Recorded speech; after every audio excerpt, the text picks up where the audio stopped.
올해 하반기 남은 이제 2022년 동안 최고 수익률을 기록할 것으로 생각되시는 업종은 어디가 있으신가요? 의 상승률이 가장 높을 거라고 생각해요. 소위 말하는 요? 네. 네.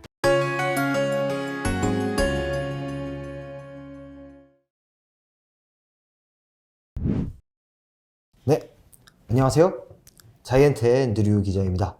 자, 지난 1부에 이어서 이번 2부에도 우리 박세익 대표님과 함께 이 증시 전망에 대한 이야기를 좀 들어볼 수 있도록 하겠는데요. 제가 지난 1부에 이어서 2부에도 이 스페셜 서프라이즈를 하나 준비를 했습니다. 또 뭐 이런가 키워드요? 오? 어떻게 하셨나요? 네, 지난 1부에 이어서 네. 이번 2부에도 제가 키워드를 이제 준비를 했는데요. 네. 이번에는 문제의 난이도가 조금 올라갔습니다. 네. 이 보기가 4개밖에 없죠. 이 중에 하나를 골라주시면 되는데, 자, 여기서 제가 드리고 싶은 질문은 지금 이렇게 증시가 조금씩 상승하고 있는 것 같은 이 분위기에서 올해 하반기에 한 가지에 투자를 한다면은 어디에 투자하는 게 좋을 것 같은지 그 생각을 좀 여쭤보고 싶거든요. 제 생각을 말씀드리면요.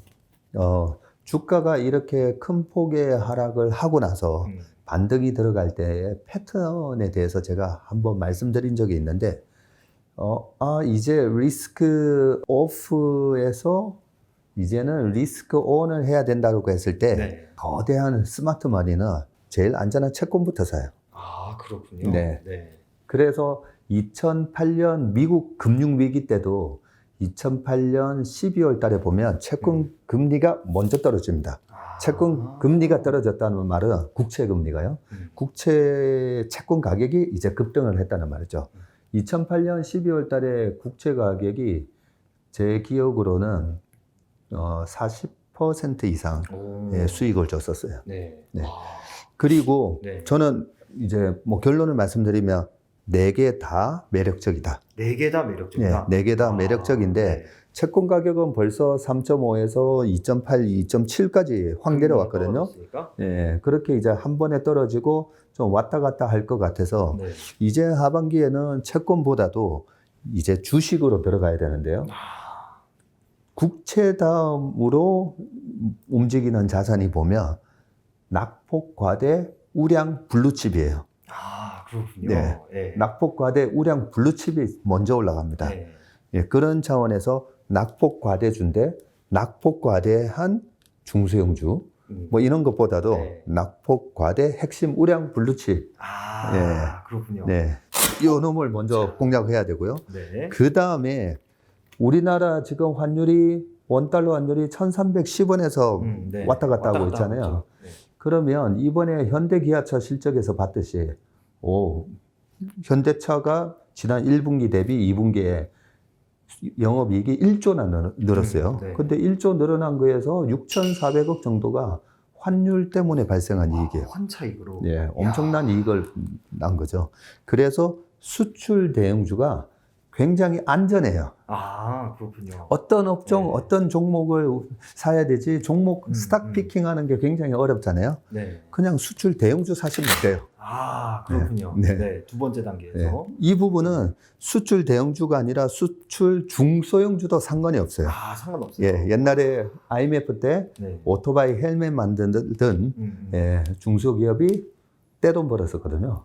그래서 수출 비중이 높은 회사. 네. 그리고 아까 제가 오토바이 헬멧, 당시에서도 오토바이 헬멧으로 전 세계 1등이었을 거예요. 아마 그 회사가.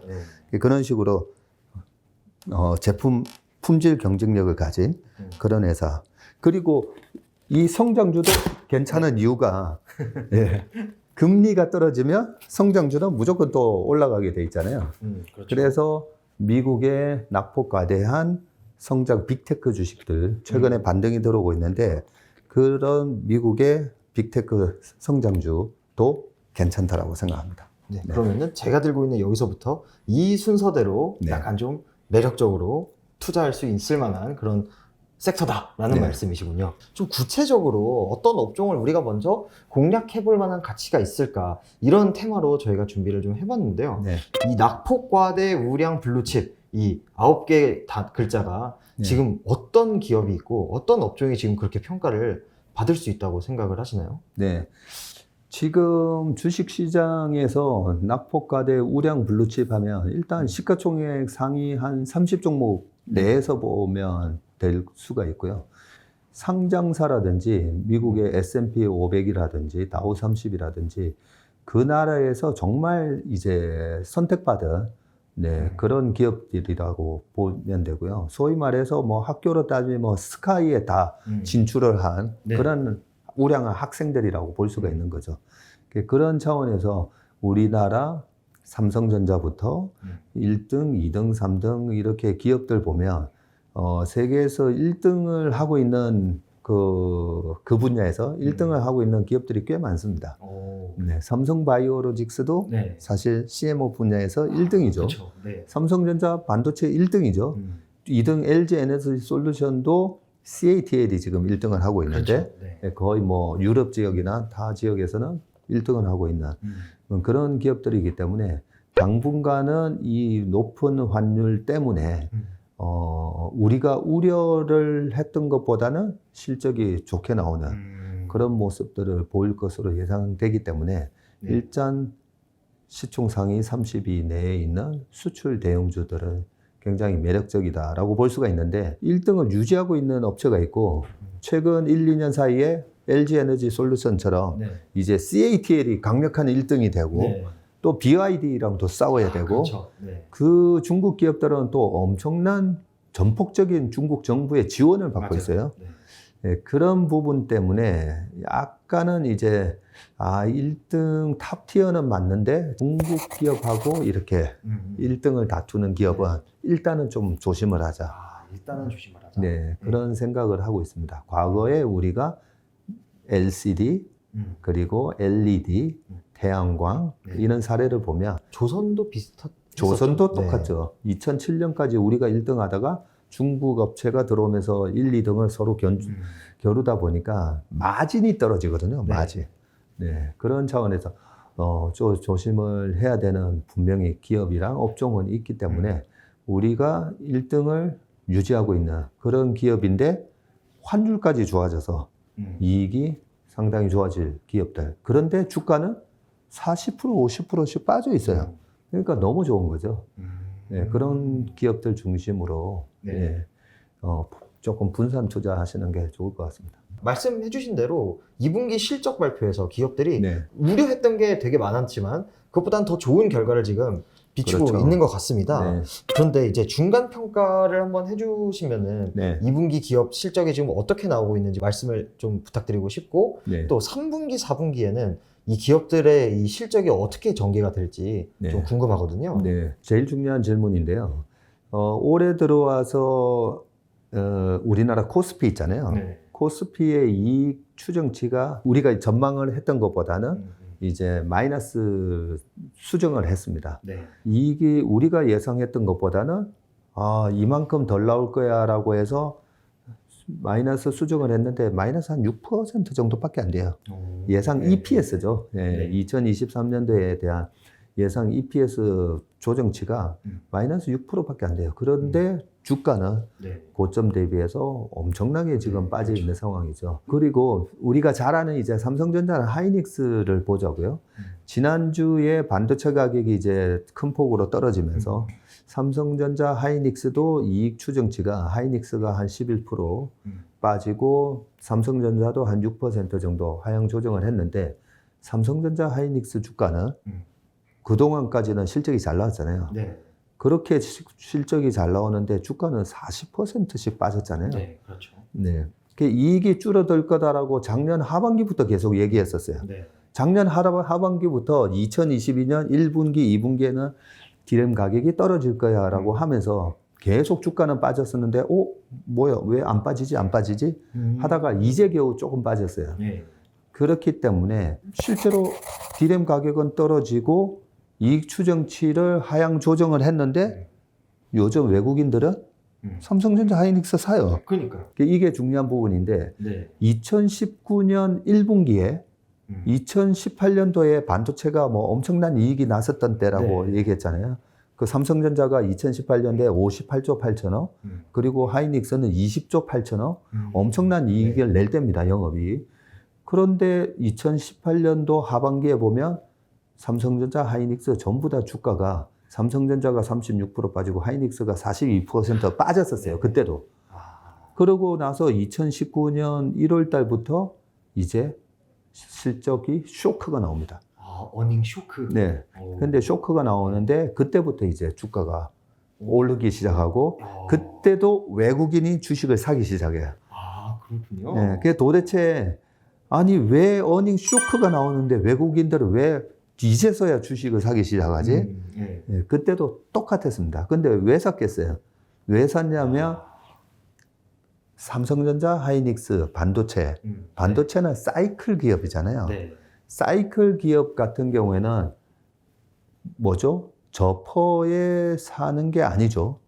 이익이 많이 나올 때는 이익이 올라가면서 퍼가 낮아지는데 네. 저퍼에 팔고 네. 이익이 안 나오는 시점에서 고퍼에 주식을 사는 거잖아요. 네. 정확하게 외국인들은 그 격언대로 하는 겁니다. 사이클 기업의 이익이 왕창 나와서 하이닉스가 PER이 3배니 4배니 하던 2018년도에 주식을 팔고요. 네. 이익이 박살이 나서 2019년도에 하이닉스의 이익이 80% 이상 감익을 하는데 그때부터 주식을 사요. 그래서 2019년도에 하이닉스 주가가 55% 올라가요. 그랬었군요. 네. 야. 그리고 삼성전자 주가도 44% 올라갑니다.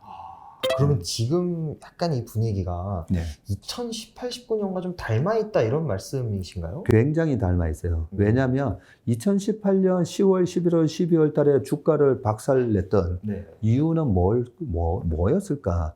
2018년 10월 달에도 10년물 국채금리가 네. 3.22를 찍으면서 그때 당시에 페드가 8번의 금리를 올렸었는데 그때도 지금처럼 9월 달에 또 자이언트 네. 스텝 이런 얘기 하시잖아요. 네. 그때도 2018년 12월 달에 아니 주가가 이렇게 박살나고 있는데 제롬 파월은 물가를 잡아야 됩니다. 네, 12월 달에도 금리 또 올릴 가능성이 높다라고 얘기하고 실제로 올렸어요. 그때 당시에 2019년에도 25bp씩 2번에서 3번을 더 올릴 거다라고 얘기를 했어요. 근데 네. 안 올렸어요. 그래요? 네, 2019년도에 그렇게 얘기를 해놓고 점도표에도 다 네, 나타나는데 2019년 가니까 안 올렸어요. 그래요? 네, 그래서 제가 내년 봄까지 시장을 조금 좋게 보는 이유가 이번에 9월 달에 올려도 상관없어요. 75bp 올리든 50bp 올리든 네. 상관없어요. 벌써 내년 2분기, 3분기에는 금리를 내릴 수도 있다고 얘기하고 있잖아요. 금리 인하론이 나오고 있죠. 네. 네, 순식간에. 네. 그렇기 때문에 금리가 굉장히 중요하다는 거죠. 네, 그런 차원에서 이제 수출 대형주, 특히나 삼성전자, 하이닉스를 아니 지금 이번 달에 왜 우리는 1310원이면 뭔가 큰 시스템 리스크가 오는 거 아닌가요? 막 무서워하고 있잖아요. 네. 그리고 디램 가격이 급락을 하면서 삼성전자, 하이닉스의 이익 추정이 하향 조정되고 있는데 외국인은 사요. 네. 이게 처음 있는 일이 아니다는 거죠. 그래서 2019년 1월 달에 외국인이 삼성전자를 대거 지금 마치 지금처럼 삽니다. 이렇게 사서 홍콩에 있는 그 외국인 투자자한테 물어보라고 그랬죠. 예, 증권사 외국계 브로커 분한테 왜 사는지 좀 물어봐라. 네. 했더니 삼성전자의 배당 수익률만 하더라도 지금 2.8% 정도가 나오고 네. 2.8%면 TSMC의 2.5보다 높아서 매력적이고 일단은 네. 뭐 그런 얘기를 하고요. 그 다음에 사이클 산업이잖아요. 네. 사이클 산업이니까 삼성전자를 PBR 1배에서 사서 기다리면 된다는 거죠. 그리고 하이닉스는 PBR 0.9가 거의 바닥이거든요. 네. 지금도 하이닉스가 PBR 이제 10만 원이 1배다라고 보시면 돼요. 그렇구나. 네, 9만 원 가면 0.9라고 보시면 되는데, 그러니까 반도체 사이클인데 과점화되어 있는 시장이에요. 네. 삼성전자, 하이닉스, 마이크론이 물량 조절을 알아서 해요. 옛날처럼 치킨 게임을 안 해요. 네, 그렇죠. 네, 치킨 그때는 게임을 경쟁자가 많았으니까. 우리가 반도체 가격이 너무 폭락하면 어떡하나? 그러면 얘네들이 생산 캐파 증설을 잘 안 해버려요. 그런 식으로 우리가 이제 반도체를 그 빗그로스라고 얘기를 하잖아요. 그래서 공급단의 빗그로스가 있고 수요단의 빗그로스가 있어요. 네. 근데 수요단의 빗그로스는 항상 15%에서 20% 정도 늘 나와요. 네. 보면. 나오는데 공급을 어떻게 조절하는 차이인데 과점화되어 있는 시장이기 때문에 우리가 우려하는 만큼 그런 반도체 폭락은 나오지 않고요. 그렇기 때문에 경기가 침체가 오든 안 오든 삼성전자와 하이닉스의 PBR이 1배 초반이고 하이닉스가 1배 미만에서는 외국인들은 기계적으로 걔네들은 통계적으로 하기 때문에 AI가 요즘은 미국 시장에서 거의 40%가 다 AI가 매매해요. 그래요? 네. 그 AI들이 다 아는 거죠. 제가 아는데 걔네들이 모르겠어요? 감성적으로 투자를 하는 게 아니라 네. 진짜 그냥 숫자 보고 투자하는 거네요. 숫자 보고 투자하는 겁니다. 그런 걸 우리가 이제 이해를 하고 있어야 된다는 거죠. 그러면 마지막으로 드리고 싶은 질문이 올해 하반기 남은 이제 2022년 동안 최고 수익률을 기록할 것으로 생각되시는 업종은 어디가 있으신가요? 네. 그거 좀 가르쳐 주세요. 그것은 업종이나 뭐 이런 부분도 분명히 있겠지만 지금은 저는 이제 뭐 미국 시장 기준으로 말씀드리면 역시 낙폭과대 성장주의 상승률이 가장 높을 거라고 생각해요. 소위 말하는 빅테크죠? 네. 네. 낙폭과대 성장주가 이 금리 때문에 스트레스를 엄청 받았던 거거든요. 그렇죠. 그런 부분을 감안을 하면 금리가 2018년 말에서 19년 넘어갈 때처럼 아니 뭐야 왜 금리 인상 안 하지? 그렇게 겁주더니 네. 그런 상황이 될 수가 있기 때문에 그때 당시에도 2019년도에 그 나스닥 성장률이 꽤 좋았었어요. 네. 네, 그런 측면에서 이번에도 다우보다는 S&P 500, S&P 500보다는 나스닥, 낙폭과대 성장주가 하반기 연말까지 보면 저점 대비 가장 많이 오른 섹터다라고 저는 생각합니다. 아, 그렇군요. 아무튼 낙폭과대 성장주가 상대적으로 반등할 가능성이 높기 때문에 그런 이제 미국 시장에서는 이제 빅테크나 이런 쪽이 올해 하반기에는 유망할 것 같다라는 이제 말씀을 주셨는데